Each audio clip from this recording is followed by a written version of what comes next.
Obsession est actuellement le meilleur film d'horreur que j'ai pu voir en 2026. Franchement, la performance de l'actrice Indy Navarrete, c'est quelque chose. En fait, il y a une réelle tension dans le sens où on ne sait pas à quel moment elle va dérailler. Notamment quand elle change de personnalité entre la vraie Nikki et la fausse Nikki. Franchement, c'est incroyable. On ne sait pas sur quel pied danser avec elle. Elle arrive toujours à nous surprendre. Les moments où Nikki pète un plomb, les moments où Nikki fait des choses assez étranges, c'est souvent dans des espaces cloisonnés. Ce qui fait qu'on a la sensation qu'on n'a aucune échappatoire et ça augmente cet aspect de tension et de peur. Parce qu'on ne sait pas exactement ce qu'elle va faire, parce que son personnage est totalement imprévisible. Et ce que j'aime bien aussi dans ce film, c'est la manière dont il traite l'amour. On se sent oppressé par le personnage de Nikki par rapport à l'amour, l'obsession qu'elle a envers Bear. Après, bien sûr, ce n'est pas forcément le vrai amour, c'est le fruit de la magie, mais c'est pour montrer aussi l'aspect où il y a une limite avec l'amour. Le fait de, si on aime trop quelqu'un, il ne faut pas tomber dans l'obsession. Le fait d'aimer quelqu'un plus que soi-même. Et ce que j'aime bien aussi, c'est la direction artistique qu'il y a autour de ce film. J'aime aussi beaucoup les plans fixes. Je suis très client des plans fixes. Parce que les plans fixes, surtout à certains moments, ça ajoute encore plus de tension. Le fait d'avoir la caméra fixe et le sujet qui est aussi imprévisible dans un espace cloisonné, alors ça ajoute une réelle tension.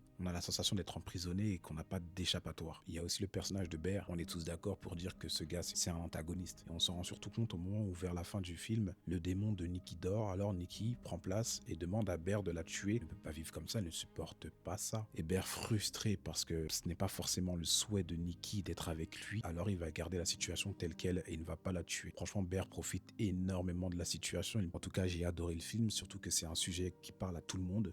La limite de l'amour au final, le fait de ne pas forcément tomber dans l'obsession. En tout cas, ici, on parle de pop culture et beaucoup d'autres choses. Donc n'hésitez pas à suivre, à liker, à partager. On se dit à demain pour la prochaine vidéo.